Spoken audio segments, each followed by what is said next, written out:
Hey everybody, welcome on our channel. In this video we are gonna see, what if Naruto was the oldest primordial god and married with Hestia? Part 1. Huge shout out to Hank Fox 64 for this story. If you are new on the channel, don't forget to subscribe our channel and like the video too. So without wasting any more time, let's start the story. I am nervous. Sitting at my nice table, tapping my foot on the bottom of Tartarus, my tapping only help a little. Then my wife just flash in. And why does she have to make me wait? I love being social, but I can't even walk on the surface of the planet I've made.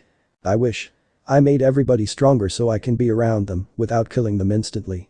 But my old fated partner always say I was an idiot.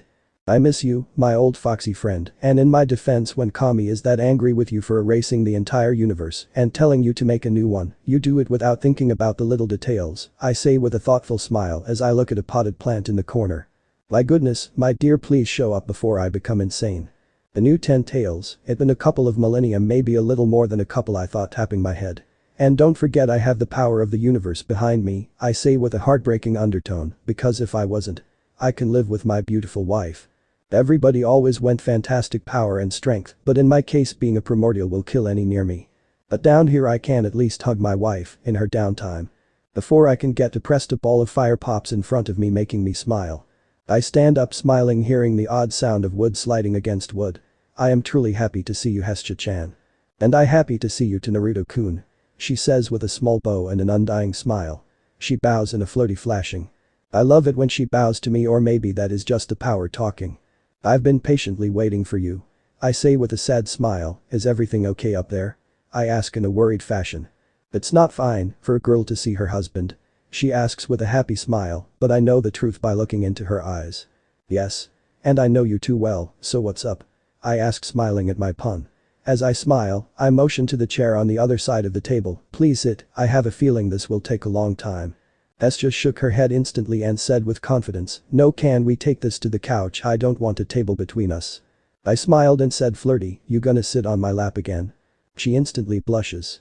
And Hestia walked to the couch and sat on it, patting a spot next to her. With that seductive grin, I love seeing her like this.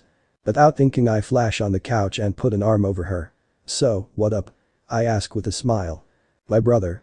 She answers like that answers everything. Which brother are we talking about?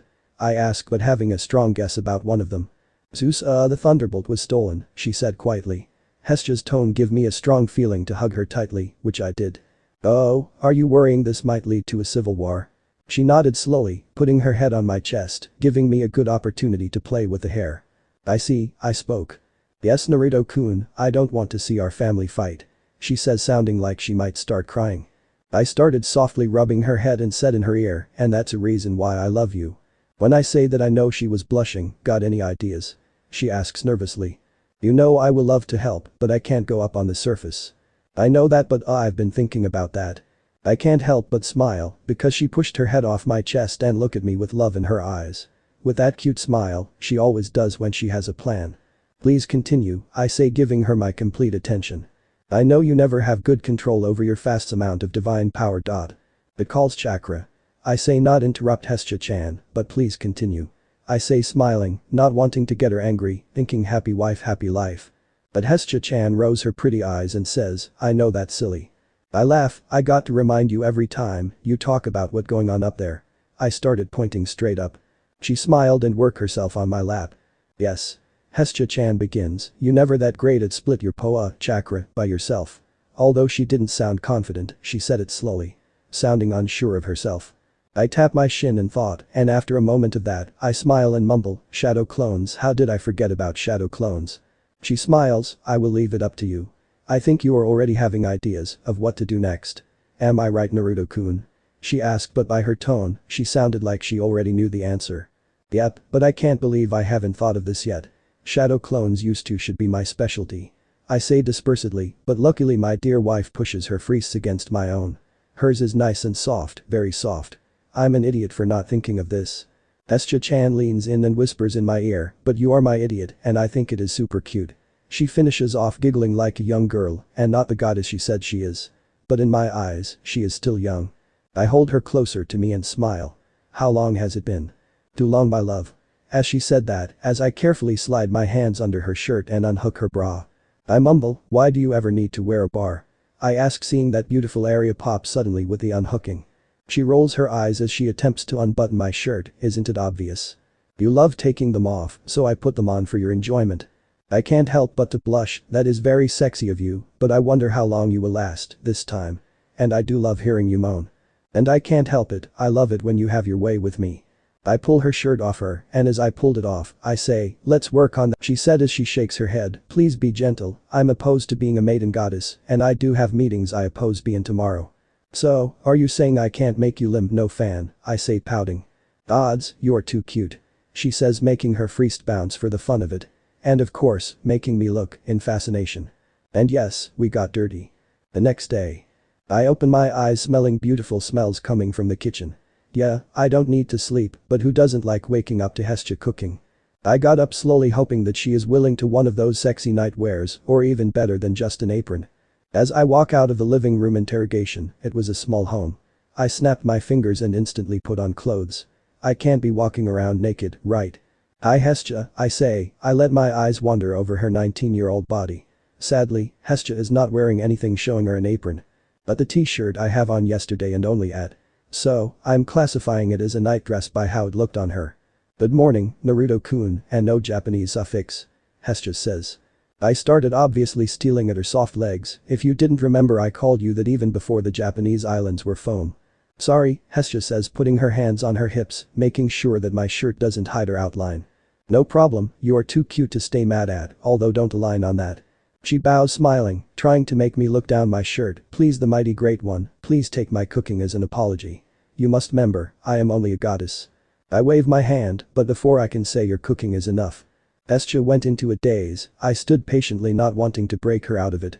After a short moment, but long enough for a conversation to happen, Hestia looked at me and say in a profound and sad tone, sorry I must go, but can you sacrifice some of the food? I want to, at least feel like I eat with you. Don't worry about it, in a short time I'll be up there. I gave her a passionate smile that she gladly returns. Then she snapped her fingers, turning herself into a ball of fire. Hestia was gone. Pav. Two of them, I can't handle more than two. You know what happened last time, and you know what happens if I fail this mission. I say, not carry about, sounding panicky because I am. Yes, Percy Jackson is a demigod. Wait, two of them, who is the second one? Chiron says, looking like Mr. Brunner. The new student, I think his name is Naruto. I say, scratching the back of my head, I hope I got his name right. I see, and young Naruto does look a lot like Apollo. He the son of Apollo? I guess, in shock. I can't say, but going off his looks and by his school record, it is a possibility. So, Chiron. Yes, Grover Underwood. The centaur asks kindly and slowly, giving me some confidence. So, I'm nervous with one that powerful, but two of them, should we take them to Camp Half-Blood? I ask quietly, cracking my voice, wishing I had a tin can. Why am I like this? I believe that is a good idea because Jackson is already asking too many questions about what happened at the museum.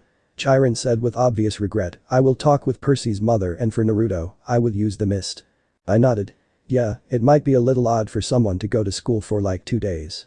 Although, I don't want to remove everybody's memories of him. And the odd thing is Nancy Bobafett is being nice to us and everyone. Yes, Chiron says, snapping his fingers, yes, one of their teachers says she has a crush on Naruto. But I did think she has a crush on Percy, but girls are still confusing after all the years. Chiron finished with a small laugh. I will believe it when I see it, I said doubtfully. Maybe. I will talk to Sally after school, and we can take them to camp tomorrow. And Naruto? He does like learning about history, and he is new, so he is looking for friends. Maybe we can offer him to go to the camp over the weekend. I nodded, slowly, feeling grim. I hope everything goes well. Chiron Pav. The Jacksons' home. I took a deep breath and I knock on the door. I start to hear footsteps and a woman shouting coming. So, I waited for Sally to open the door. Oh, hi Mr. Brunner, now what did my son do this time? Sigh Sally, it's time for him to go to the camp. May I come in? Sally instantly looked surprised and scared, but after a moment she nodded and said, of course, please come. We walked into the living room and sat down on one of those push-back chairs, but she didn't push it back. I stopped my wheelchair on the other side of the table. The table was covered with empty beer cans, and I can't help but notice it smell awful in the apartment. This will only last about a minute or two, but let me introduce myself properly. My name is Chiron. Sorry for interrupting, but I thought you were like a half-horse, a centaur. She says, sounding sorry but with a tense undertone. Did Percy's father ever tell you about Camp Half-Blood? He did, and he said Percy might be safe there. I understand how much you sacrifice to keep your son safe. I do respect that, but his scent is getting too strong. So, I hate to tell you this, but he must come to camp. I say sadly, this is what I always hate about this job. She looked me straight in the eye and asks a single word, when? Tomorrow, I say confidently. She nodded slowly looking out of the window. One more thing before I leave, who is his father? She looked at me terrifyingly. I am the trainer of heroes, I don't care about the politics of Olympus. She takes a deep breath and swallows her nerves. May I write it down? Of course, you can, name have power especially when they are said out loud. After I say that I start to feel a little bit nervous about the age and how much is being done to cover up his scent. Oh, gods. Sally sent up and walked into the kitchen. After a moment of my sitting there, Sally walked out of the kitchen holding a sticky note. She gave it to me and I look at the paper for a second and open it. Poseidon. I nodded and used the mist to catch it on fire. Let's just say that you never got the name of your lover. When I say that I see Sally blush. And I can see why the ocean god finds her attractive. Sally scratches her head awkwardly and says I don't know who he is. That is sad, I guess his father must claim him at the right time, I say frowning. She smiled and nodded, but her smile was lovely. Poseidon is always weak against girls who can blush and smile prettily, like that. Before I go, do you want to write a letter for your son? Sally nodded and she got up and went to the kitchen once again. And that response made me smile. Before I go, do you want to weigh a letter for your son? She nodded and got up and went to the kitchen once again. I smile at that response. Percy Pav. Grover. Do you have any ideas why Mr. Brunner wants to see us? I ask as I jump down the last 5 steps. You don't have to be a show-off, but I don't, Grover says as I turn around to see him walk down the steps I decided to skip. I have a strong feeling that he knows but not telling me, it's not even April. So, Grover, I started, what about Mrs. Dobbs? He stops awkwardly and says, I don't know what you are talking about. But for a small moment, he looks round like something is hunting us. Whatever you say, Grover. After that I felt too awkward to say anything else, so we just went to the classroom in silence. When we got to Mr. Brunner's door, I reached up to knock on the wood. But before I can he says, please come in Percy and Grover. Before I open the door, I turn around at the light on the ceiling that gave me away. And I mumble, God, I hate that light. But Grover let out an awkward laugh at my comment. I walk in and hold the door for my best friend. You know he is not the best at walking. When Grover got past me holding the door, I let go of it and walked to my favorite teacher's front desk. Mr. Brunner is sitting in his wheelchair comfortably behind his desk, smiling at us. Good afternoon, Mr. Brunner, and I didn't do it, I say with a big smile copying one of my new friends. That's not the reason why, but did you do something? Mr. Brunner asks, putting his elbows on his desk and leaning his head on his hands. No, I said instantly, not helping. Mr. Brunner clears his throat and starts, that's good, I would like to tell you something. It is more on the private side, so I want to tell you now. I nodded. Your mother sent me an email that told me to keep you at school because some problems at home have popped up. And I personally don't want you to be bored out of your mind at school, so I went ahead and you 3 to a camp over the week-long break. He stops giving me a nod. The first thing that came out of my mouth was, is my mom okay?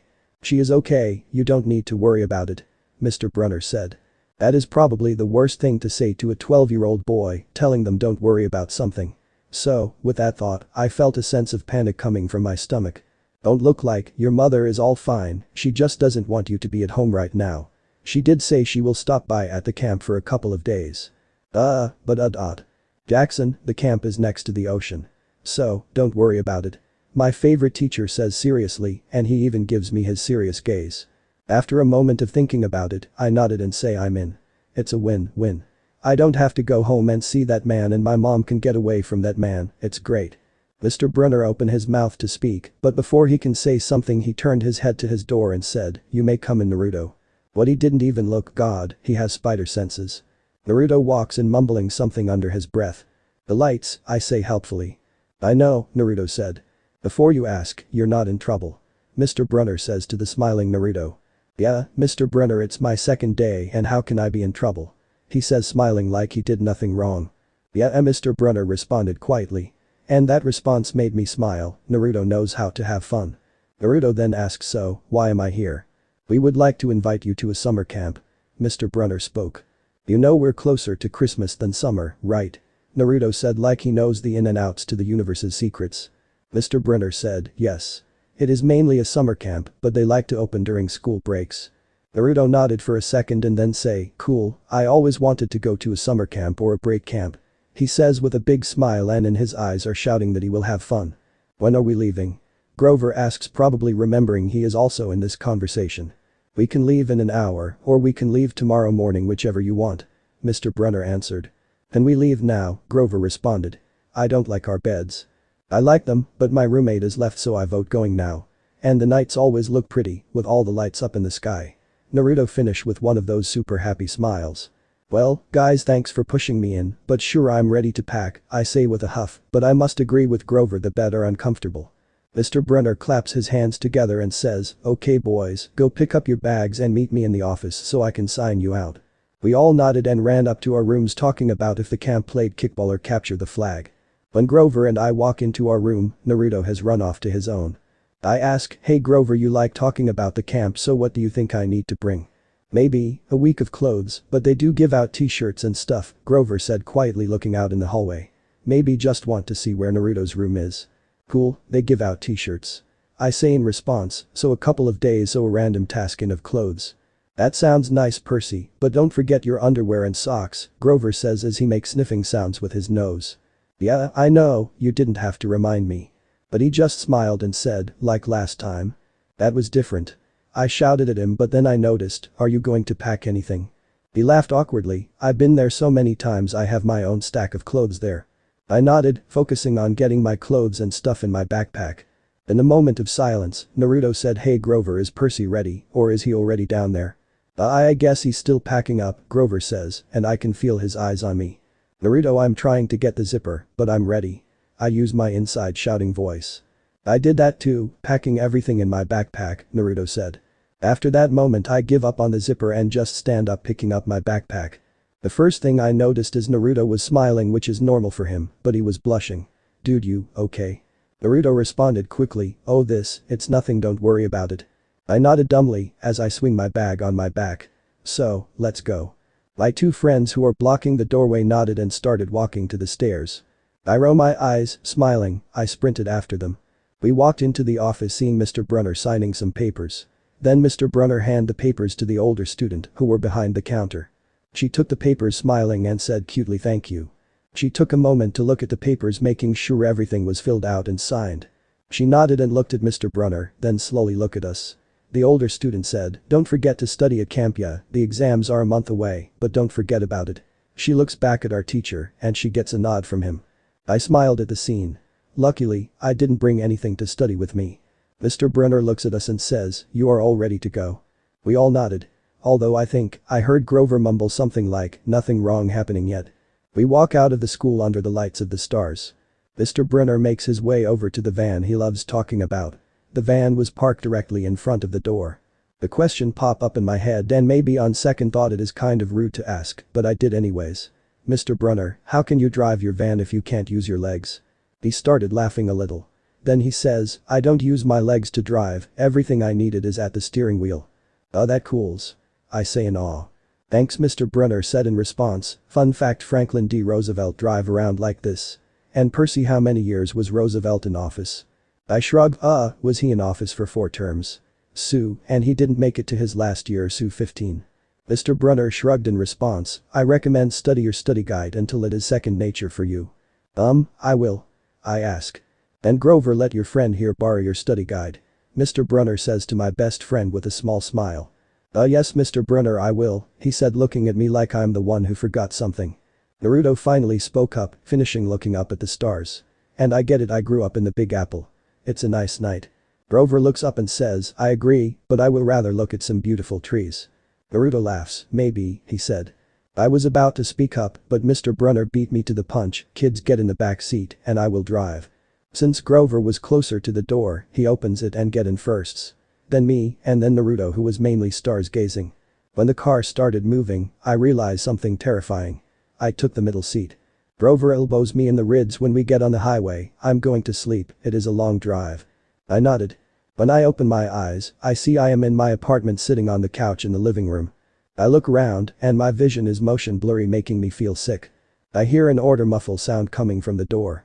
I get up to answer it, but I can't. Suddenly, my mom walk out of my room. I tried making a sound, but it goes under deaf ears.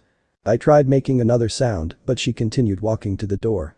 I don't know why I just have a terrifying feeling directly over me, like something big and scary with big teeth, watch you. But when she opened it there was just a kind old man. Stupid dreams. I was going to say something else, but when I spoke the old man looked directly into my eyes. I heard my mom speak up, "My son isn't here, you can't get him, he is long gone."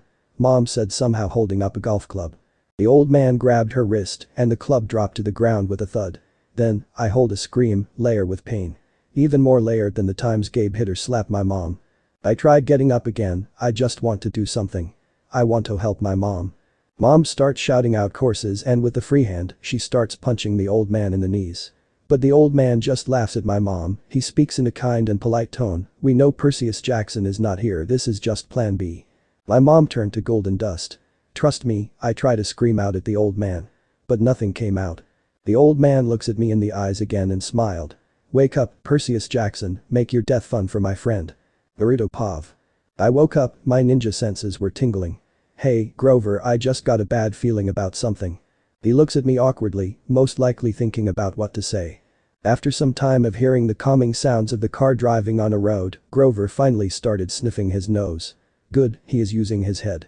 Though he is doing a bad job acting like he is starting to catch a cold. But he can work on that later. Grover then shouted, he shouted in lace with his horror at what he smelled. I know he shouted without thinking because he let something slip, Chiron, something strong is near us. Chiron. Grover, he been your teacher the longest. The driver spoke up, Chiron is my real name, I didn't want you to have this before we get to the camp. But you have a right to know, you and Percy are both demigod sons of the gods. What? So, the museum? We all look at Percy, he looks like he was woken up from my scary nightmare. Cold sweat and pale skin.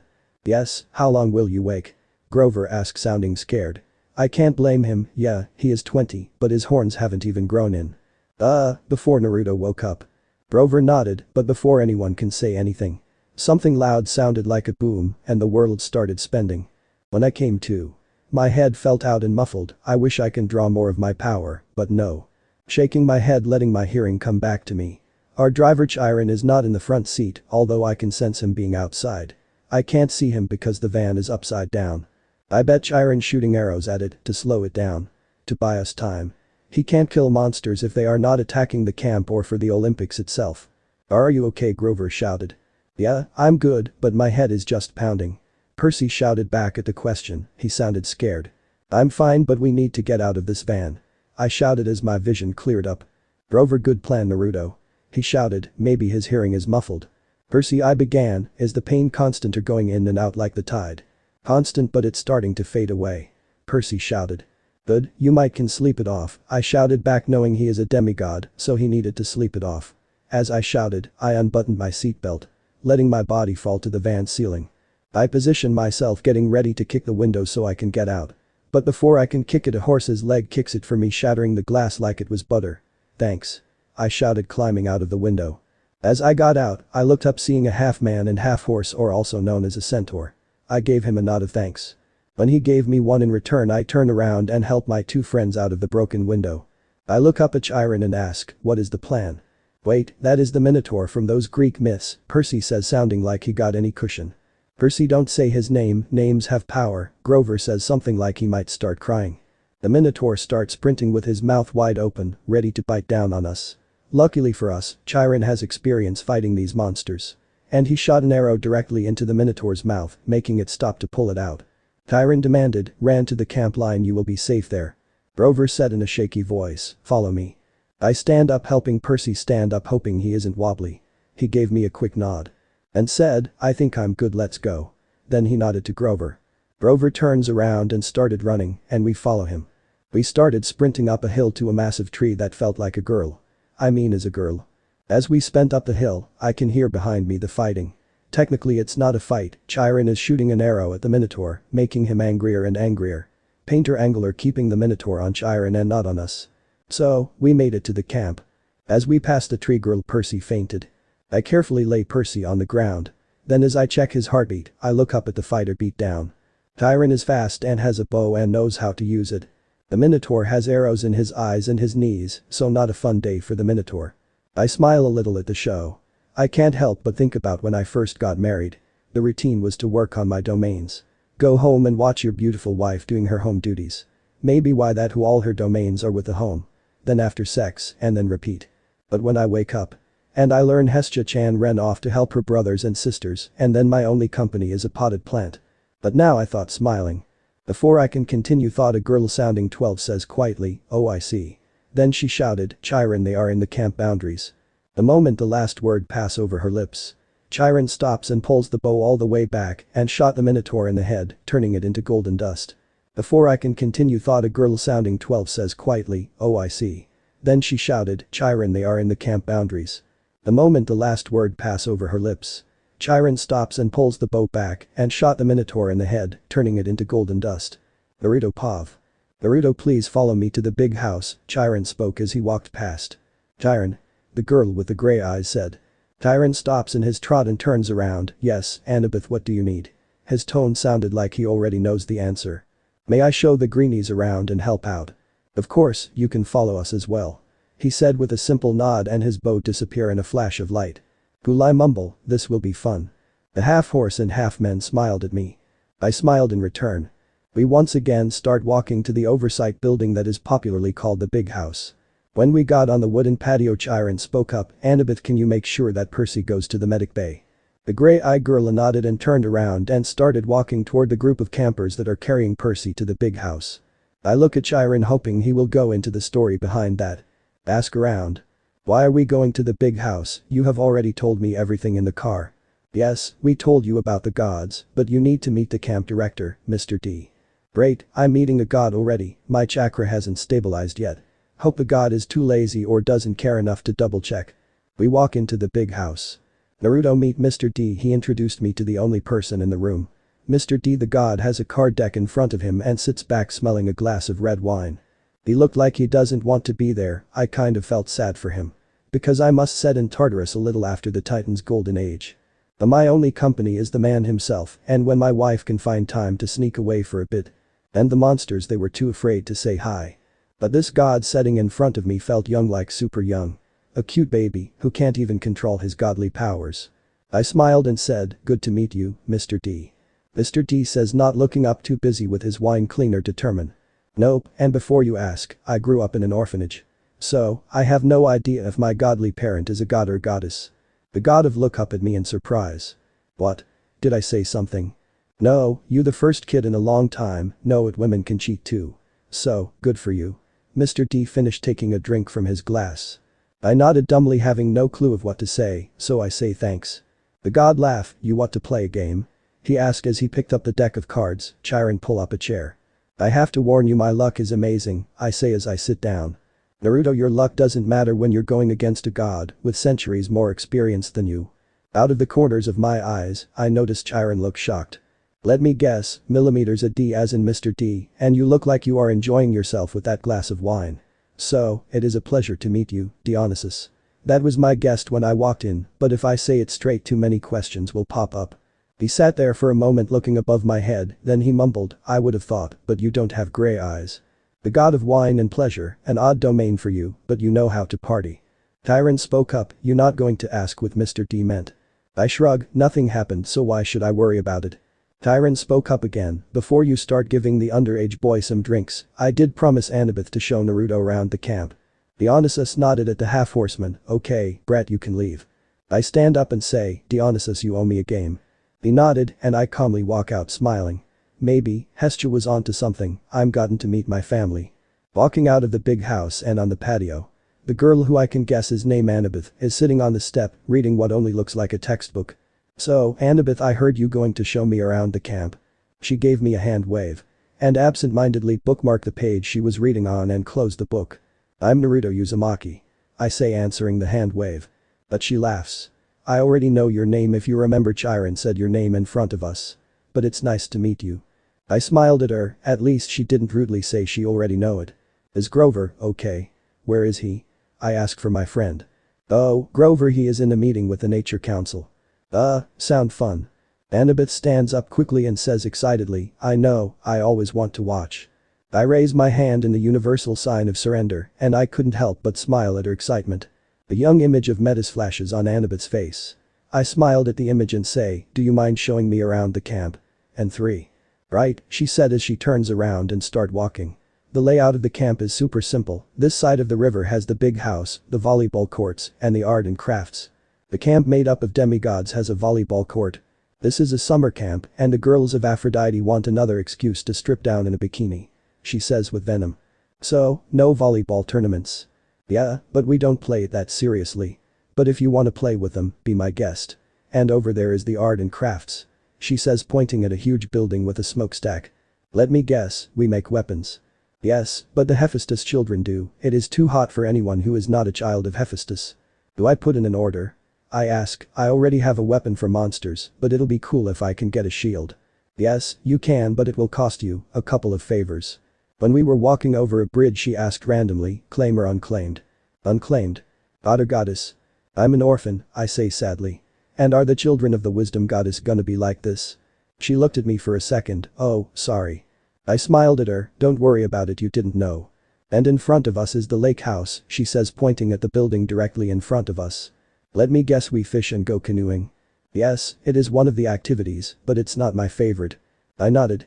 Fishing is never one of my favorite things to do anyways, it's too boring. She shook her head. I like fishing, but every time I do, I always get one of my books wet. And how about you don't bring your book, I comment. She stopped walking and looked at me like I'm a crazy idiot, like I don't understand anything. Just trying to help. This is our amphitheater. Annabeth starts as we are close enough to see the details in the stone. But before I can say something about it, Annabeth starts mumbling about what she would do if she designed the amphitheater. I try to pay attention, but it's just too boring. After some time of that, we finally walk over a small hill. Annabeth smiles happily because someone finally acts like they are paying attention. So, she spoke happily, that is a climbing wall, and be careful, the lava is real. I laugh, but she didn't. We didn't walk up to the climbing wall, Annabeth walk over the bridge. Sad, I want to give it a shot. Directly in front of us are all the cabins, and behind the two biggest is the mess hall, we all eat there together. Are the cabins, I was cut off. Hold your questions until we get there, it will be easier to explain, Annabeth says holding up a hand. When we got to the cabins, the soccer field that have cabins on the sidelines.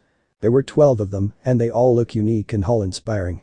Annabeth spell car breaking me out of my thoughts of only one of them looking like a normal camp cabin. The 2 marble cabins are Zeus and Hera. So, no touching. She nodded. The cabins on the left are the gods, and on the right are the goddesses. It is a carbon copy of where their thrones are in the throne room. 12 cabins for the 12 Olympians, I say with a nod. Correct, and which cabin do you think I live in? She says flashing her eyelashes at me. Okay, which god or goddess is dealing with this, don't they know she is way too young? It's not Eros because to him it's 0 or 100. So, Aphrodite. And what did I do? Athena's cabin, I said confidently. I felt something trying to break into my mind and change my outlook on life. But that power didn't even come close. Oh crap, Aphrodite now knows she can't control my love life. Crap. Wow, she responded surprised but excited, surprisingly you are correct. She giggles, starting to blush. Luckily for me, someone walked up by shouting, there you are Annabeth. Oh, hey Luke. Annabeth shouted in return. You must be one of the new kids. Yes, I am, my name is Naruto Uzumaki. I reached out and we shook hands. I'm Luke Castellan, the head of the Hermes' cabin. You a son of Hermes? I asked but knowing the answer. But Luke didn't answer, Annabeth did for him, you learning. I laugh at her jab. She opened her mouth to say something, but Luke spoke up making her shut it instantly. And her blush popped back up and a cute smile appeal on her lips. Cute. Hero, stop playing with me. And another thought hit me, Luke is super attractive. If I was a girl I would be blushing and giggling at the thought of we touch each other's skins. And he looked at me for more than a second. So, Annabeth. Did you show Naruto everything yet? No, I show him everything but the arena, the armory, and the staples, Annabeth say counting the 3 off on her fingers. The cute heroes stop that now. He nodded smiling, I wish I was a girl for a second because I want to blush. I will take it from here, and Chiron wants to see you at the big house. She gave both of us a huge smile and turn around and walk away. Luke started a little awkwardly but confidently at the same time, claim or unclaimed. Are you sure he is not a son of Aphrodite? I shook my head, unclaimed. He shook his head in return too. Another one, just great, Luke said the last part with some anger behind his voice. Let's go to the armory first and we can pick out a weapon for you. I nodded, then lead the way. The armory building looked like a normal camp shed, it was made from wood, and it looked like if a stinged gust of wind come by, it will blow the entire thing down. Naruto, go inside and pick out a weapon that feels right for you. And I need to go to Staples to make sure the two clean it. So, Luke, you not going to show me the Staples? I ask, realizing afterward if I was a girl, it will be super cute. I'm not, you can't miss it, Luke said, pointing at the big building with the red roof. I nodded and walked into the shed full of weapons. I will like a kunai, but a dagger will work as well, I mumble under my breath. The kunai? I have some specially made for you, Naruto-kun. I turn my head to see a beautiful Merried sitting on the floor with her chin down, looking up at me. She is flipping a kunai around her finger like she lived with a hot and sexy ninja for centuries. Before you ask, I covered this place with a mist. So, if any god wants to look in, they will see you looking over there. The beautiful Merried pointed to a shelf full of daggers and small blades. You know me too well, Hestia-chan, I say, looking straight into her beautiful fiery eyes. Hestia looks away, smiling. I love you too, Naruto-kun. She said, covering her face with her free hand, trying to hide her blush. And now that is what I call cute, heroes. And the Merried continued, you sure you want me to make that decision? Yes, you can claim me as one of your kids, or I can be your champion. Or you can blackmail one of the other gods to claim me as one of those, or do nothing. So many decisions, Hestia says in an odd tone of voice, sounding stressed. Make a decision and go with it, I say, happy and smiling. How long has it been? Centuries. And you still mad at me about that? Hestia says, sounding stressed and hopeless at the same time. She tried to make herself as small as possible by putting her legs near her chest and wrapping her arms around them. I hate seeing her like this. I walk over to her and sat down directly in front of her. I put a finger under her chin, lifting it up so she can look into my eyes. Hestia-chan, when you like this you're too cute. Hestia opened her mouth to speak and she started blushing after our eyes lock.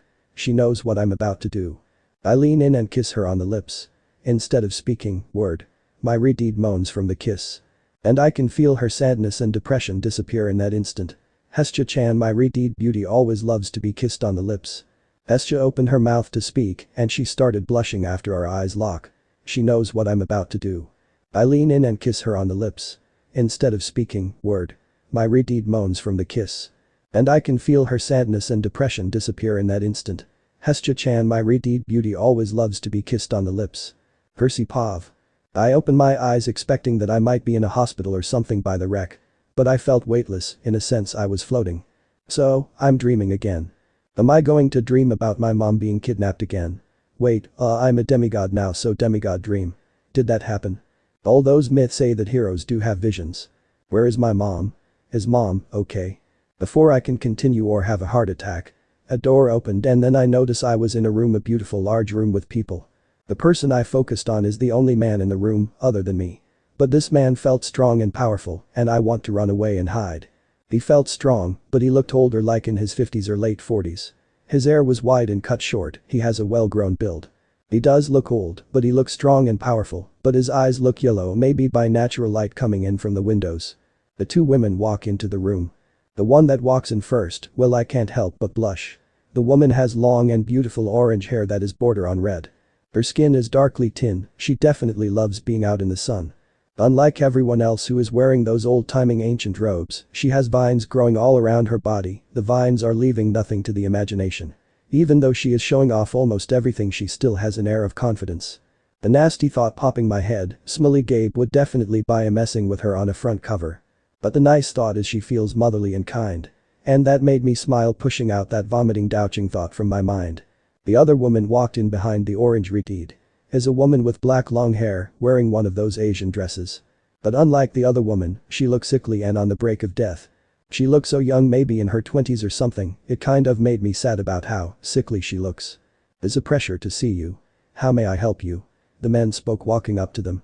The woman who is wearing leaves for clothes spoke, may we speak to your wife and daughter? Of course, let me call them.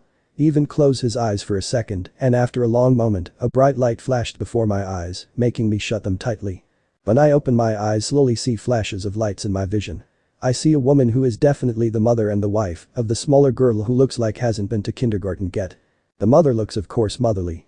How she is standing holding the hand of a daughter and looks non-threatening and kind. She has green hair, the green color matching health-looking grass, with a tab of orange in it. She is wearing a white dress with a deep V-neck and cutting off in the mid-thigh. The small girl has red hair, the Redeed is tightly shutting her eyes and with her free hand covering them. She is wearing a dress, but it isn't showing her anything, something normal for a girl her age. Or I think it normal for girl's age, I'm not a girl. The grown-ups then look down at her who is still shutting her eyes. The ladies have giggling and said stuff like she's so cute and you can open your eyes now. And more giggling. She opened her eyes slowly, blushing deeply at her embarrassment. But her action made me smile.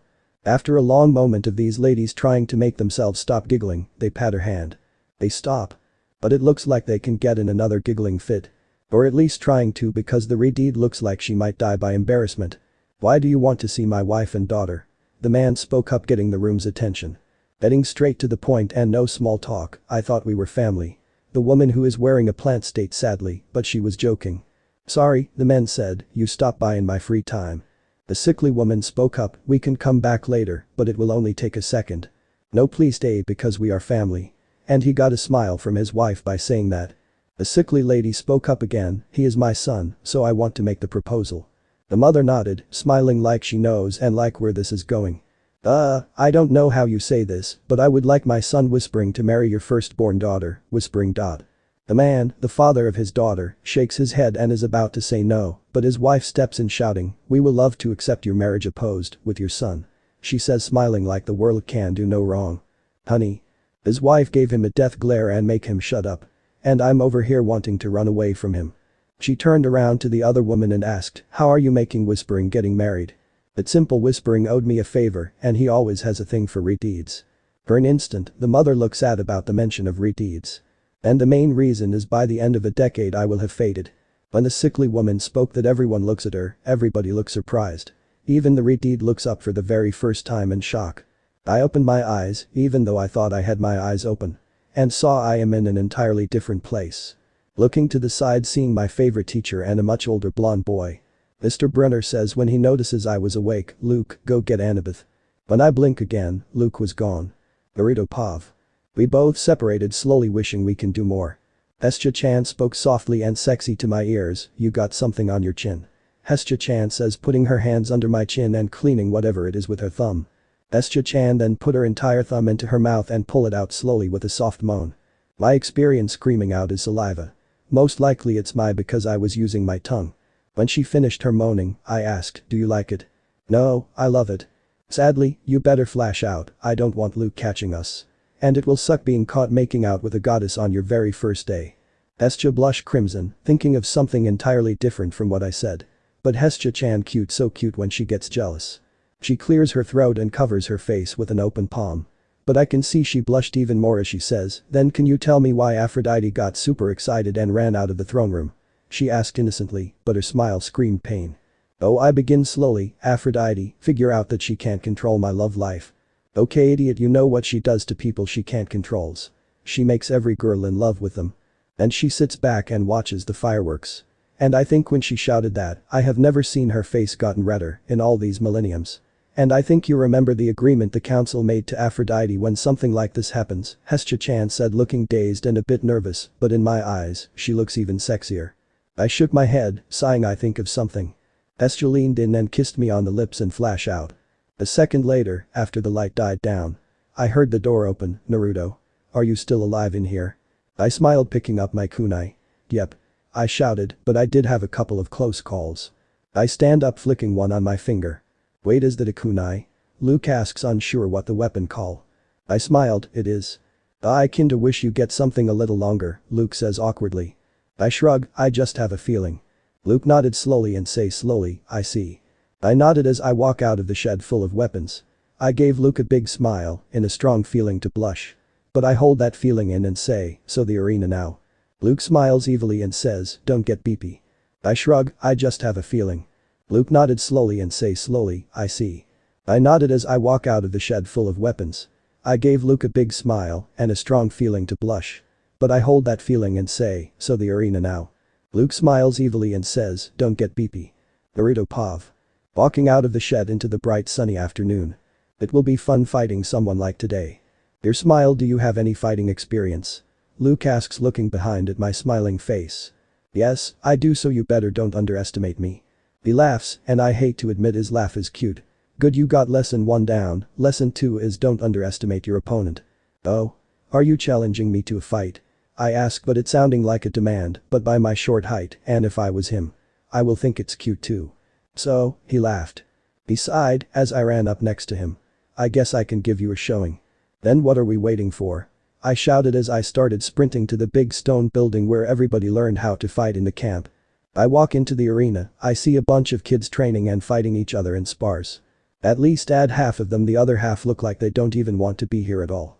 The half that is fighting and training look strong and very aggressive in their attacks. And the other half look like they will talk to their enemies and afterward become best friends with them. There you are, Naruto, Luke said as he walked past me. It's not my cabin today, but I can spare you a lesson. Cabin? I asked. The cabins switch around the activities. The cabins in the arena for the afternoon are the children of Ares and the children of Aphrodite, he says, picking up a sword. I nodded. Makes sense, making them train together because they have opposite strength. Luke nodded as he lifts his sword in front of us. Out of the corner of my eyes, I notice almost everyone looking over at us. The children of Ares are excited to watch Luke fight. You can tell who their father is because they look tough and strong. And Aphrodite children, they look cute. Well, they are all cute, especially the girls. They all look over because they get to watch two cute boys fight, metal on metal. And the love goddess boys are not watching because they are not into that. I sighed. A world with gods and they still have fangirls. Just great. I pull out my kunai, one in each hand and the other one on my belt as a backup. You ready? I say, smiling, feeling my heartbeat raise. How long has it been since I've been in a fight? Century. We stand there, looking at each other as everybody comes around Luke and me, wanting a better view of our fight. It was silent. The only thing that can be heard is two girls talking and giggling about what they are seeing. But someone behind me coughs and we both attack, trying to get close. Since Luke's weapon is longer, he attacks first, testing me with an undercut. I backstep with my left foot as the sword passed through the place I was standing. I took a step forward. I have a shorter blade. So, closer is better. I threw a feint at his face or a punch with something sharp in my hand. He instantly took a step back and slashed his sword down at my punching hand. I spend my kunai around, putting it in a reverse grip. I use my other kunai in my other hand as support to reflect the incoming sword strike. Hoping the vibration from the block made him drop his sword. He doesn't have a cute ribbon wrapping around his wrist. He didn't drop it, but he looked surprised. I have a strong feeling he is making a trap. But I don't care, I'm opposed to being 12. The supporting hand struck at his neck. I wasn't going to kill him when I get there, I can just pull my arm in by pushing my shoulder blade. But I never did. For a moment, I felt like I had no weight. Then I saw nothing but blue and some flowing clouds. Ow, I moan. Luke laughs jokingly, you actually know how to fight, but you forgot one thing. I huff, the legs you kick me. He nodded as he pulled me up from the ground. You know how to use your kunai, and you seem to have a muscle memory down for them too. So, continue practicing with them. He said, giving me a respectful nod. I gave him a smile and a nod in return. I wish I could add something to help you, but I feel like you were holding back. He laughed again. I can show you more later. He says, reaching out his hand for a handshake. I took it happily. Wait, I hope he is not one of the best swordsmen in the camp. I don't want fangirls. See you at dinner, and don't get yourself killed. He said, turning around and walking away. I turned around to a surprised and shocked audience. I smiled and shouted, who wants to fight me? Percy Pav. Hi Mr. Brunner, I just have the weirdest dream, I say as I rub my head. My teacher smiles kindly, can you tell me about it? I nodded, slowly scratching my head. Yeah, but my head is killing me. The stuff about you being a half-blood and my beautiful van being wreck is all true. I look at him dumbfounded. Am I still dreaming? How do you know my dream? Like I said, Percy, you are a demigod and welcome to Camp Half-Blood. I nodded again. Go back to sleep. I think your demigod powers didn't kick in yet after we told you about being a demigod. I nodded, not in the mood to argue. But before I dropped myself on the pillow, I wanted to double check, so I looked down at Mr. Brunner's legs and see him as a half-horseman. I have someone on their way that will fill you in on being a demigod. You can ask her questions, but she might ask you a lot in return. Her name is Annabeth. I nodded slowly and make my way down to the pillow. Naruto Pav. The girl walks out of the crowd, looking like a torturer, and I killed her cat.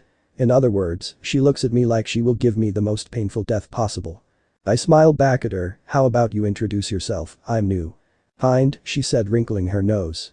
Making her look more like a boy, although I feel like in a different universe she actually might look like a cute girl. I'm Claris Rue, daughter of Ares and the one that will make you cry for your mommy. Oh? I'm Naruto, it's a pleasure to meet you, I say, giving the girl a happy go smile. She growled like an angry dog and charged holding up her spear. I use a blade of the kunai to push the spear off the path to my chest. I didn't stop it, I just push it out the way, letting the spear pass me. Claris, thinking she can play with me, did not stop or jump back. I instantly jump in, getting closer. I strike, trying to cut her cheek with my blade. Then she uses her spear as a staff and blocked my attack. Claris can use the hand of her little stick because I'm too close. And every time the daughter of Ares jumped back to try to get some room, but I follow. After playing a little game of cat and mouse, the daughter of Ares suddenly stops and smiles. I stop my swing in time to see her spear get covered with lighting coming from the actual spearhead. I jump back, seeing no other opening. That must be fun to play with, I said, smiling. Yes, it is fun to kill with it, and it was a gift from my father, Ares, she says, smirking. I nodded at her statement. Yeah, in my case my weapon is a gift from my wife, but I'm not going to say that to the girl who is trying to stab me. She took a step forward, lunging at me. I jumped out of the way, smiling. Yeah, it might be a boring way to end a fight, but these are throwing weapons after all. So, I threw the kunai that is being held in my non-dominant hand. And the thrown kunai cut her cheek, leaving a slash of red. And afterward, I heard a thump of the kunai hitting into a wooded shield. She stopped for a moment, processing the feeling of pain on her cheek. After a moment she said angrily, "Coward." I tilted my head. Coward for what? Winning the fight. Because doing that is cheap, she says, shouting, getting ready to sprint back into the fight. Claris, can you please stop? I will love to have a turn with Naruto. A girl walked out from the crowd, wearing my kunai as a ring, and she walked in front of us. The girl who spoke sounded beautiful and soothing at the same time, definitely a daughter of Aphrodite. The weird thing is, Claris nodded dumbly and walked off. The beautiful black-haired girl turns around. She gave me a huge lovely smile and said, "You threw a knife at me, no worries, I forgive you." Then she gave me a wink and another cute smile. I smiled. I felt calm, like something clouded my head, making me feel happy. I hit where I was aiming, no worries, but sorry for making you scared. I smiled, giving her a wink. I don't know why, but it just felt right. Don't be sorry, you made my heart flutter, she says, seductively biting her lip and putting a soft and delicate hand over her beating heart. But in the background, some of her friends started giggling. Wait, is she flirting? That's new. Smiling, introduce yourself and we can get on with the spar. I'm the girl, start stuttering, but the way she does it seems super cute. She stops and took a deep breath in and out. She then has a confident feeling. I'm Drew Tanaka and it's my great honor to meet you, Drew said, biting her lip and rolling her eyes, not in a rude way but in a flirty way. You know my mother by how beautiful I am. And she begins again, but more excitedly, I will become the head of my cabin. I gave her a nod, good to meet you too. For a girl to fight a boy with their own blade, as she mumbles quietly, it's so romantic. When the fight began, she was about 2 feet away from me because she walks between my last fighter and me. And as we talk, she walks slightly closer. Before I can jump back to see her abilities in fighting. Yeah, I can jump to her and give her a mean punch in the face, but I want to see everyone fighting abilities. But before I can jump back, she spoke up softly, stop, and that's what I did. My brain, after I get out of my shock, instantly thinks of Genjutsu. Stupid guidelines, I made up. Brew took cute small steps forward. She got rectally in my face, but the funny part is she had to look directly up. When her face got close enough to mine, I can feel her warm breath huffing out of her mouth. She whispers softly, "Kiss me." Our lips were ready to feel each other, but I lean in to make the kiss official.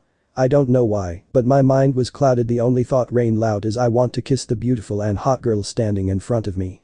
She moaned softly and her lips were so soft. She closes her eyes softly, and what I can only guess is her getting on her torpedoes by how she deepened the kiss. After a long moment of feeling her soft lips, we separated. She is not fantastic at kissing, probably because she doesn't have any experience in that, unlike my wife. And then a thought pops up. I took her first kiss. Wait, she gave it to me. Wait, crap.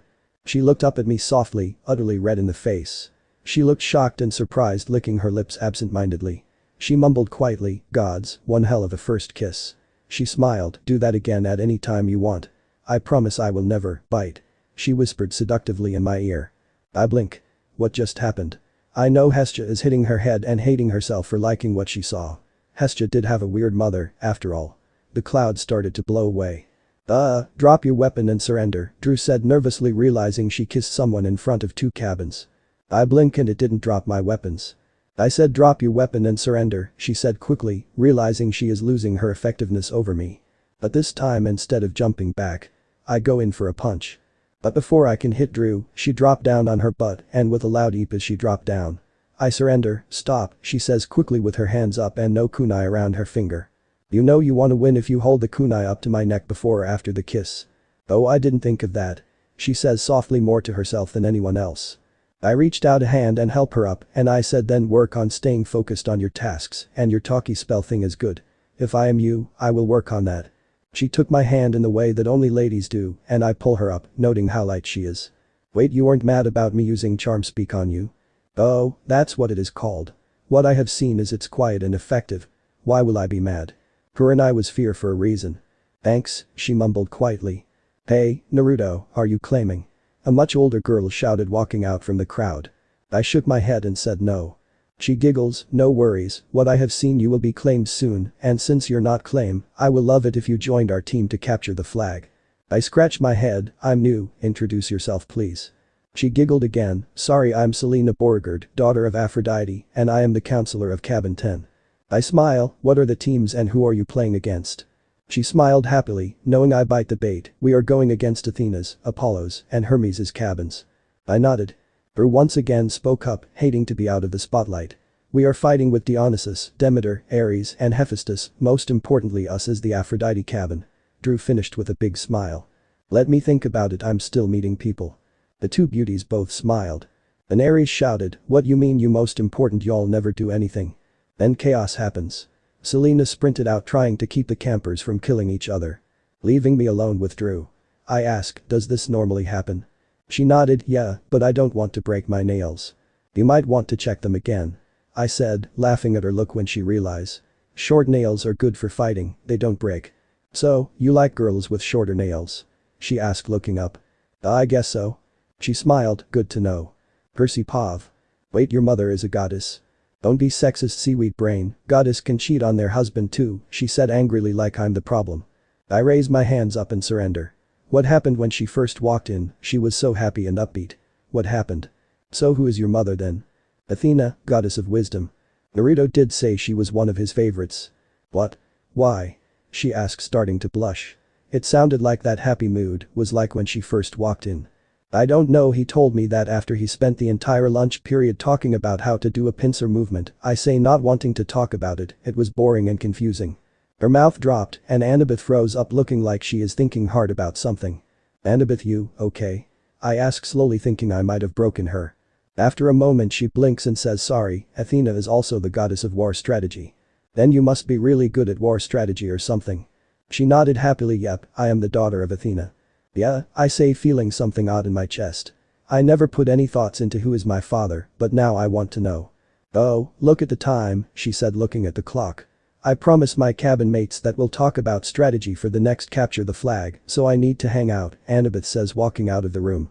But before she left, she shouted over her shoulder, I will ask Luke to get you later, and you go back to sleep. She said all of that quickly as she walks out of the room. That was wielded, I mumble shaking my head. Oh, look at the time, she said looking at the clock. I promised my cabin mates that we'll talk about strategy for the next capture the flag, so I need to hang out, Annabeth says walking out of the room. But before she left, she shouted over her shoulder, I will ask Luke to get you later, and you go back to sleep. She said all of that quickly as she walks out of the room. That was wielded, I mumble shaking my head. Naruto Pav. We do have some time before dinner. So, is there anything you haven't seen yet? Drew asks as she looks up at me. Yeah, I nodded, Annabeth took me around in a big circle. Annabeth? She says sounding a little bit angry as she crossed her arms. But, how did you meet up with Luke? Luke came by and told her to go to the big house for something. I say stunned, and then he finished my little tour around the camp. She nodded softly, you have any questions about Camp Half-Blood? Or ask something else, we are all alone. Drew says unconsciously biting her lip and looking up at me through her eyelashes. You can help me with something. Yes, she said in a seductive and submissive way, as we are walking, she took a couple of steps closer to me. An easy distance to grab onto my right arm. And that's when I notice she is walking slightly behind me.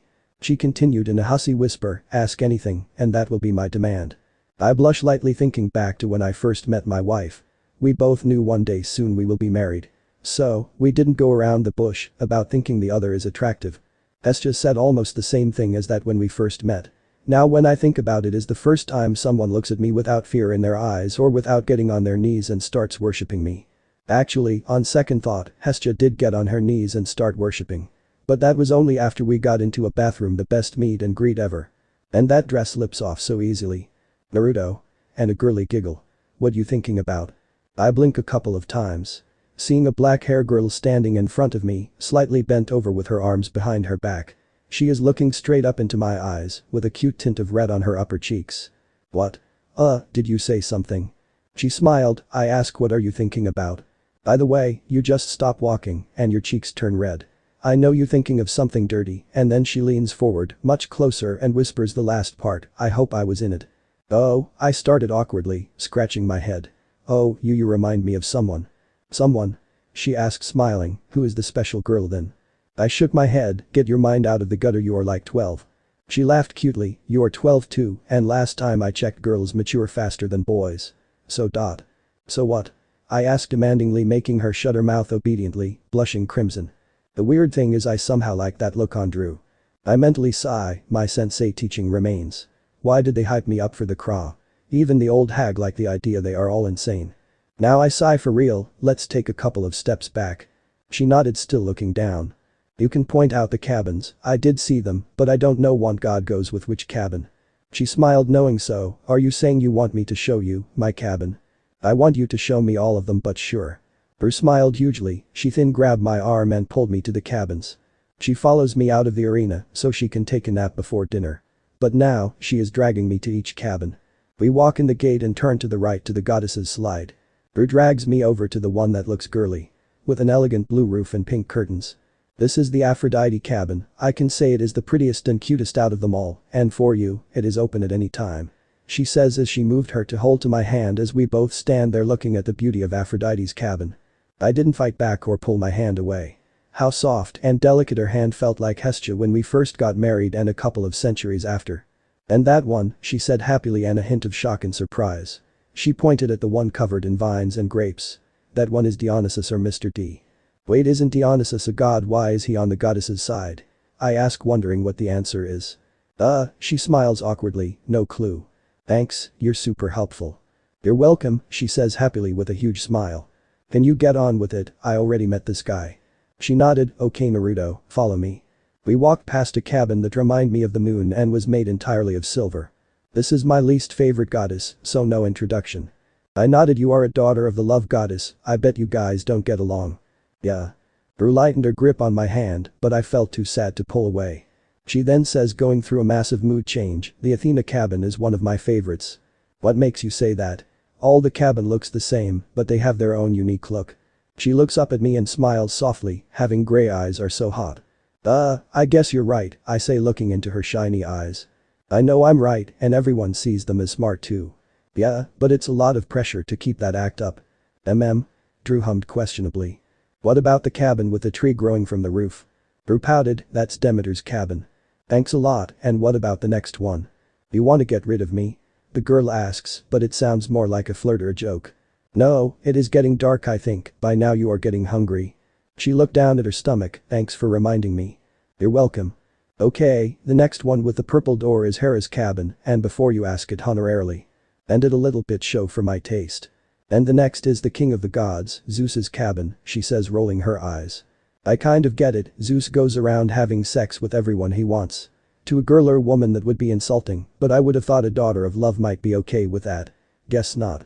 The cabin that came next looked more moderate and smaller, at least compared to Zeus's cabin. It was made from a sea blue marble. And it has a strong smell of ocean around the cabin. The background scent smells a lot like Percy. I did know he is a son of the ocean. But my guess was a minor sea god who got lucky with his powers. But one of the big three. Brew, this cabin smells a lot like Percy, I whispered, making Drew lean in, and I don't want the gods to watch this conversation. Brew didn't back away, she stayed close, almost leaning on me. Actually, feeling the weight, she is. What do you mean smell like? It's something like you with the Aphrodite cabin. I don't put on that much perfume, at least the older girls haven't gotten to me yet. I shook my head. No, it's more like a background smell. What are you singing? Drew says in shock. Is it really that surprising? I asked her, and I noticed that we are still whispering to each other. The big three made an oath. Frowning, for what? They will stop having kids. Why? I asked, puzzled. If the big three made an oath to not have any more kids, then why didn't Styx tell me? Before I can get more panic. Drew spoke up, I think they did that after World War II or something about their kids getting too powerful. Why after World War II or why then? I don't know, she said shrugging cutely. I like pretty things, she stops for a moment winking at me, and I don't like learning about boring old history. I nodded, it's fine you've been super helpful. Drew blushes, actually when I think about it Zappy did have a daughter. Drew asked more to herself. So, I guess that can happen. Thanks for the help. And for the fun of it can you introduce the cabin to me? Drew smiled biggie and blushed, yes I can Naruto meet Poseidon's cabin, and Poseidon's cabin meet Naruto. She finishes giggling at her own joke. I smile and laugh, pulling her alone to the next cabin. Dragging Drew behind me, I can almost see her smile and blush, and the emotion she is feeling is joy and excitement. I can hear her heartbeat and her blood flowing through her veins. I continue walking as she says, that's Ares' cabin. She huffs out sounding out of breath or hotly. We walk past the blood-red cabin. And that one is Apollo's, Drew says giggling. Her joy and excitement is addicting, and I need to drag her around. Too easy. I thought as we walk past a cabin made from gold. And what about this one? Oh, that one is Hephaestus, but I think he went overboard on making the roof random stuff. Drew said neutrally but in a sweet way. Overdone? I question, have you been paying attention? She ran up beside me and gave me a big nod and say, I have been paying attention. I smiled and rolled my eyes at her. The next one we might wanna stop and introduce ourselves, Drew says softly, pointing at the last cabin that looked like a normal oldest summer camp cabin. And because it had that normal look it looks fantastic and unique. And why is that? I ask but thinking I should have asked for some information from my beautiful and smart wife.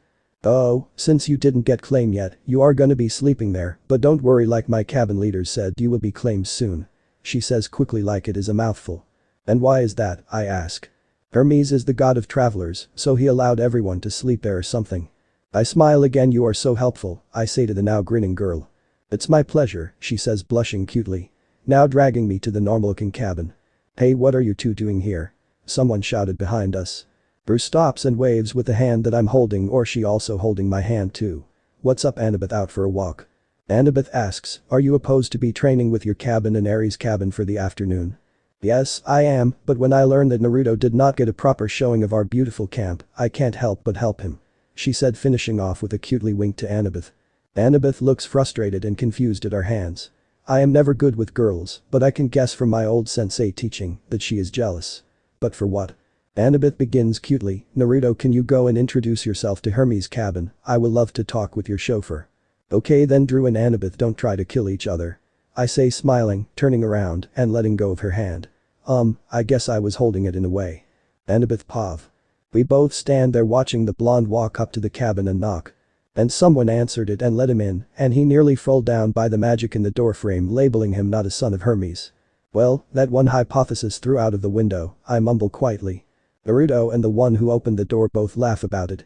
After a moment would look like they are shaking hands and introducing themselves and then the door shut. I turn my head to Drew. She looks as stunning as ever. She looked up at me as well and our eyes met. I coughed to break the ice, but before I can say anything Drew spoke up. Sorry but not sorry, Naruto is mine. I did something that I hate. I talk without thinking, I met him first, so no, Naruto is mine. She smiled crossing her arms together, oh, that's right. I smiled thinking she understands and gave me the easy win, but she continued, so did he hold your soft and delicate hand? I shook my head and said no. I can feel my emotion flaring up, I never liked that type of emotional state of mind it makes you think stupidly and emotionally. And I know how I say no was filled with anger and jealousy, thanks for my emotion clouding my judgment. She shook her head softly, sorry that was uncalled for. My mind froze that was a shock. Don't look at me like that she huffs. I guess we both needed that handholding. I stop and think and said slowly, your apology is accepted. She smiled and reached out her delicate and small hand for a handshake. I can't help but look at her hand and her wrist looks red like somebody was grabbing it hard. Then I will realize why it looked red and my cheeks felt hot. So, I am blushing at the thought. So aggressive, I whispered wanting to shiver. She nodded yeah, he's so hot so rivals. I look at her hand and arm again. I smiled and I shake her hand and that warmth. Like I'm sitting next to one of the campfires around the camp. I nodded then don't disappoint me my rival, then I giggled. And that little sound made the girl I was handshaking blush and giggle as well. We both started giggling and then laughing at the whole thing. Rivals by love for Naruto. It's an odd idea, but it sounds fun as well. That sounds so romantic and. She started licking her lips sexily giving me goosebumps. And Naruto kissed me on the lips, so I'm up by 2. I don't know why I blush at the image of another girl kissing Naruto. Who is keeping count? I shouted at the daughter of love and beauty and sex. But the odd thing is I like that naughty image. Naruto Pav. Okay man, it's your first day at camp and you already getting sick. I shook my head and said, I never get sick, someone is just talking about me. He laughs. Oh, we have a popular one here. The other cabin mates laughed at the joke, but as soon as the moment passed, they all returned to their depressed and sad looks. I asked, what is so depressing? I'm starting to wish we talk more about what is going on up on the surface instead of lovemaking. But you can't say no to that. But I wish I had more information. Being a ninja, knowledge is half the battle, how can I be this stupid? Everybody here hasn't been claimed yet, he says sadly. On second look, the kid who opens the door to let me in is the oldest out of the bunch. Oh, my bad, I say arguably. Don't worry about it, he slapped me on my shoulder. You're new, and we all went through that. And don't forget about your amazing showing in the arena. How do you know that? It happened not that long ago. He laughs again. If you live in the Hermes cabin as long as you pick up a lot of stuff. He finishes smiling, like a sample, answer explains everything. I nodded dumbly. Right. Let's skip the small talk for later because you got 2 girls waiting outside for you. I nodded. We don't have enough bunk beds, so sleeping bag for you. I nodded again, but I say, you mind if I sleep on a hammock on the front porch? Go for it, it's better than sleeping on the floor, but you might want to ask Luke first. Thanks, I will keep that in mind, I say smiling. And a word of advice, Hermes is also the god of thieves. So, you've been warned. He says smiling like he can do anything wrong. Thanks for the warning. Now go, you can't keep the 2 girls waiting for you, he said pushing me out of the cabin. And a word of advice, Hermes is also the god of thieves. So, you've been warned. He says smiling like he can do anything wrong. Thanks for the warning. Now go, you can't keep the 2 girls waiting for you, he said pushing me out of the cabin. Naruto Pav. I turn around as the door shut behind me. Hi girls, I see you didn't kill each other. They both smiled at each other and then at me, it looks like they want to beat each other at something. But what? The 2 girls start laughing at each other, about the whole thing, an inside joke or something. Brew clapped her hands happily and say, it is getting dark and we can show you how you can sacrifice food for the gods. Thanks Drew. Annabeth claps your hands the same way as Drew. Then let's go, before it gets crowded. I smile at their excitement, then lead the way. The 2 smiled and after they caught up to me, they start walking on either side of me. Slightly behind me. That I'm quickly learning, I like girls behind me. Annabeth did show me around earlier today. They make sure I know my way around the camp. And not something that my old sensei were squealing like a little girls. But if they are, I do not know how far I will let it go. Gods love having pretty girls serving them and being around them, it is something I copy and paste over from my old world. And the other thing is I love when my wife is jealous. On second thought, she gets super horny when I talk about other girls, but what about me being around 2 pretty ones? Let's see how hard her white dress can hit the floor. Thinking about the same thing. Drew asks, breaking me out of my dirty thoughts. When I look at her for talking, she is flashing her eyelashes and she has that knowing smile. What are you thinking about? Annabeth asks, wanting to step into the conversation. Before I can say anything, Drew steps in front of me. She started singing, rolling her eyes sexily, bang shake oh wow wow, that's what my mother says. Annabeth leaned in, close enough, well I want them to lean in a little more for a nice girly kiss. She turned her eyes to me in shock but utterly red in the face. Drew leaned in a little more, noticing my impression and teasing me for it. But in my defense, she is just as red or even more than Annabeth. Do you have any shame, you with 2 pretty girls? She said, moaning out, trying to get me to blush as much as they did. I blink and say in a rush, oh look around, we here, now show me how to sacrifice. Is sharing is caring? Drew asks Annabeth. Both girls were looking up at me, they were close enough together that they can feel the warmth from their breath. Annabeth nodded, sharing is caring, or that's how the saying goes. The daughter of love nodded, only stopping with her forehead hitting another forehead, getting a giggle out of the 2 girls. In that case, Drew begins, but instead of speaking she leans in and put her soft lips on Annabeth's own. My mind stopped for a moment, processing the beautiful and sexy sight before me. The 2 started moaning softly and they started making those sounds when you get in a deep and enthusiastic kiss. I have a strong feeling I gonna see my wife naked tonight. Thanks, you 2, I owe you one. When they separated, I was still possessing their moaning. They look at me smiling, sharing a bridge of spit between their mouth. I stand, looking at the 2 smiling and blushing girls for what felt like a minute or 2 or maybe a year. Wow, that was hot, I thought, but my thought was said out loud. I'm glad to make your day, Drew says with a bounce.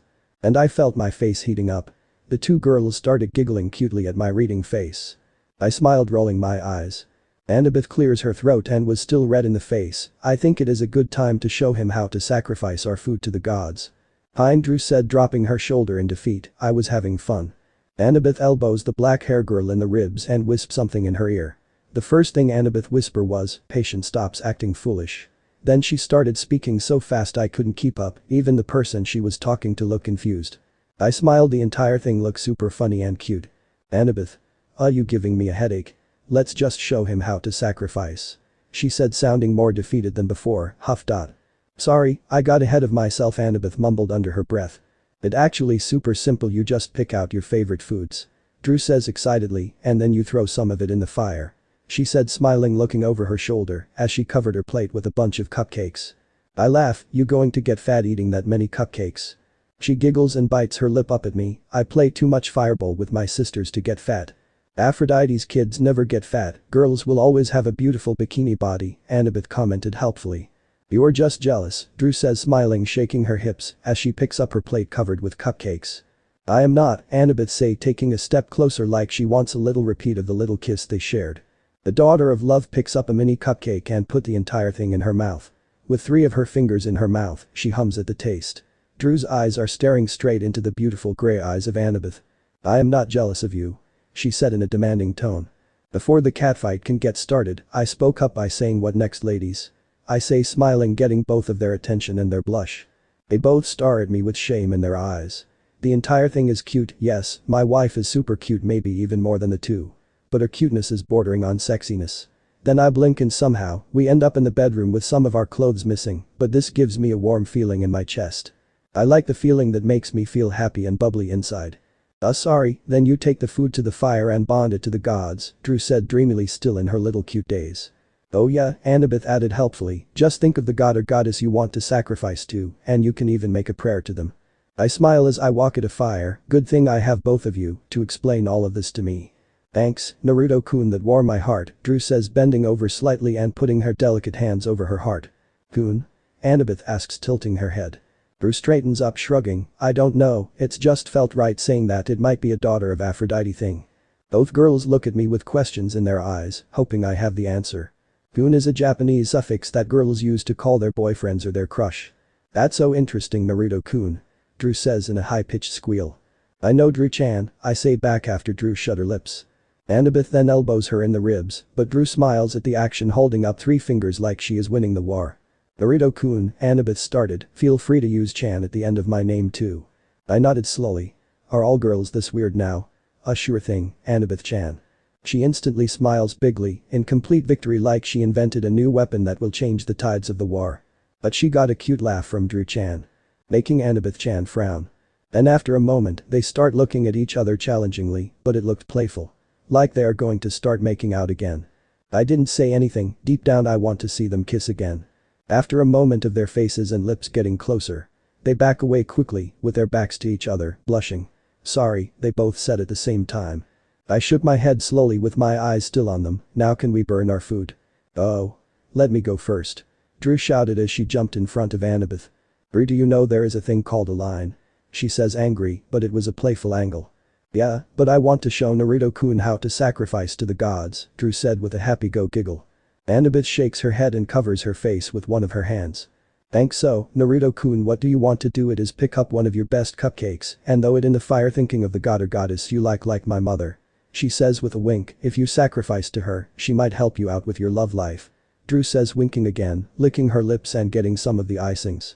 And don't forget to sacrifice to some other gods, because they might give you a favor or two later. You know, if you go on a quest or something. Annabeth added helpfully, but the last part she said looking down a bit depressed. I reach out and give her a little rub on her head. Don't be sad if I ever get on a quest, I am inviting you to come with. She looked up at me with my head still mixing in her soft blonde hair. You promise, Annabeth says with a small and nice light blush appearing on her cheeks. I nodded, it will be fun. She nodded, and as she did so my mind imagined her hand as a cute dog. I felt weird petting her like a dog, so I pull my head away, instantly regretting it.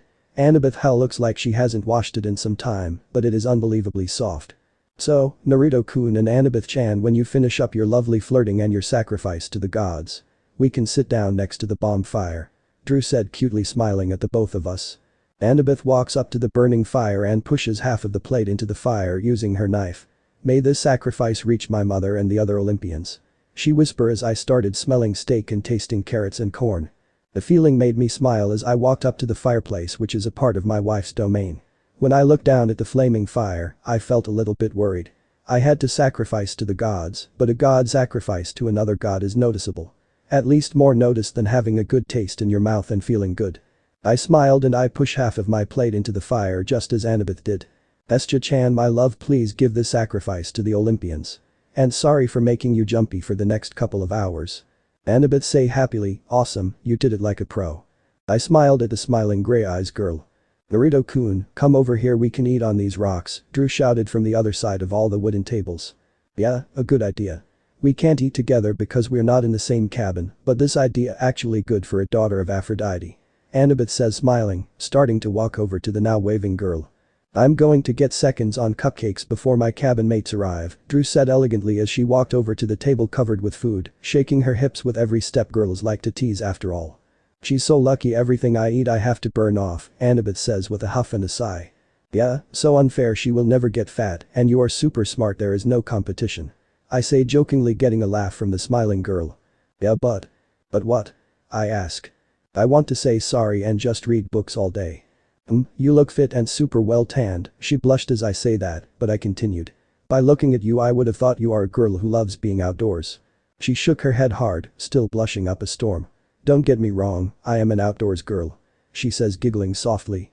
It's training. Training for what? I ask curiously, leaning in. We are heroes, I want to go on a quest. She says shyly, looking down at her food. But training for who? I ask, knowing I might be crossing a line. I ask as I look into her eyes, only if she would have looked up and not down at her food. My friends, my family, my best friend. She says slowly, but when she finishes, she slowly looks up through her eyelashes, unsure that was the answer I was looking for. Now, I say smiling, use that thought of your family and your friends to make you work harder. Annabeth smiled, looking up at me fully. Are you trying to give me a lecture? Are you trying to tell me an expiring quote? But thanks. She finished, looking down at her food, again. What are you two talking about? And what got you so sad, Annabeth-chan? She asks happily and energetically, trying to make a sad girl happy again. A personal topic, Naruto-kun. Can we talk about it later? Annabeth asked quietly. Yeah, of course, sorry for bringing that up. No, it's good to talk about stuff like that sometimes, you know, get it off my chest. Whoa, what off your chest? Drew says with a small gasp, covering her mouth with a hand. Like I say early today, Drew-chan, I pause, getting both of their eyes on me, get your mind out of the gutter. She pouted and Annabeth laughed. A loud siren blare through the camp, echoing in my ears. I look at the two girls who look completely fine, like that was normal. Oh, right, you don't know what that sound is for, Drew says. Annabeth continued helpfully, that is the bell for dinner. Sitting there with two ghouls on either side of me, watching cabins walk in from their training to become heroes. Most of them looked tired, but when they saw the food they instantly lightened up.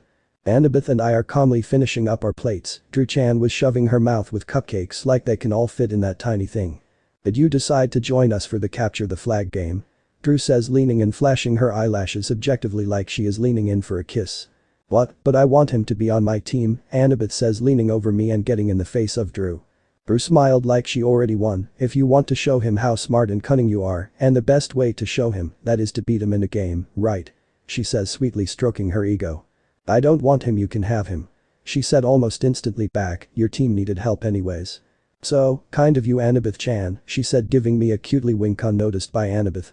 Please excuse me, I'm going to sit with my cabin, you might want to spend the time planning out a plan, their strategies are always easy to read. She said as she walks off to her cabin mates who just walk into the eating hall.